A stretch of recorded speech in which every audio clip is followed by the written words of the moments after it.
एक दिन पहले ही झुंझुनू में एक कार्यक्रम में मुख्यमंत्री अशोक गहलोत ने मंत्री हेमाराम चौधरी की तारीफ करते हुए कहा कि एक बार फिर से हेमाराम जी मंच पर दिखाई दे रहे हैं, जिससे कि लग रहा है कि अभी भी कार्यक्रमों में शामिल हो रहे हैं, कांग्रेस पार्टी के साथ खड़े हैं। हेमाराम चौधरी की चर्चा जोधपुर से लेकर दिल्ली तक हो रही है। इस बीच चौधरी साहेब का आना इशारा कर रहा है कि राजनीति में सक्रिय रहेंगे। अशोक गहलोत के इस बयान के एक बाद ही हेमाराम चौधरी ने पार्टी को अलविदा कह दिया।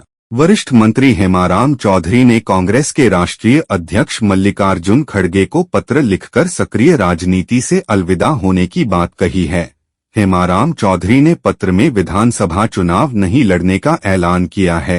हेमाराम चौधरी 6 बार विधायक और 2 बार मंत्री रहे हैं। उन्होंने लिखा है कि आगामी चुनाव में प्रत्याशी के रूप में नहीं बल्कि एक साधारण कार्यकर्ता के रूप में हिस्सा लूंगा, इसलिए गुड़ामालानी से किसी नए कार्यकर्ता को मौका मिले। इससे पहले भी हेमाराम ने चुनाव लड़ने से मना कर दिया था, जिसके बाद उनके समर्थक मनाने में जुटे थे।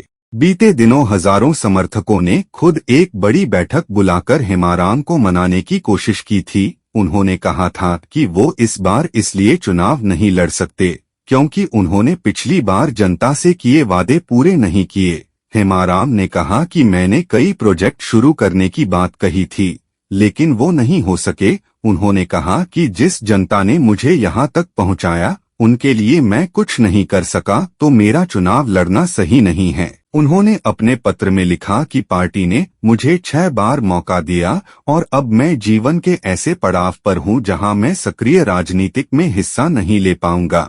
वरिष्ठ नेता का कर्तव्य है कि वह युवाओं को राजनीति में आने के लिए स्थान दें। चौधरी ने यह पत्र सोशल मीडिया प्लेटफॉर्म एक्स पर शेयर किया है। इससे पहले 17 अक्टूबर को उन्हें मनाने के लिए गुड़ामालानी के स्थानीय कार्यकर्ताओं और पदाधिकारियों ने एक मीटिंग भी की थी, जिसमें उन्होंने साफ कहा था कि मैं चुनाव नहीं लड़ूंगा, अगर फिर भी आप लोग जिद करते हैं तो मैं अन्नजल त्याग दूंगा।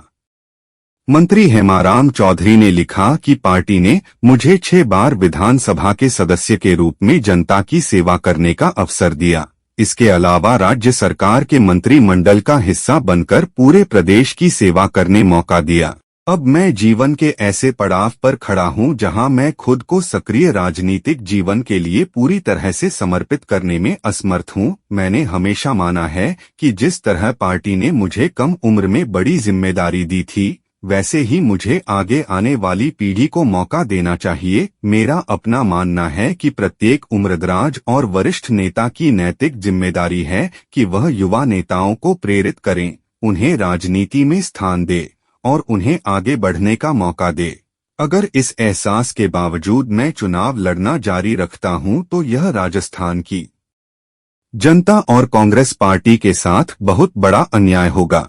चिट्ठी में लिखा कि आगामी चुनाव में मैं प्रत्याशी के रूप में नहीं बल्कि एक साधारण कांग्रेस कार्यकर्ता के रूप में हिस्सा लूंगा। अंत में लिखा कि आखिरी सांस तक कांग्रेस पार्टी की सेवा में।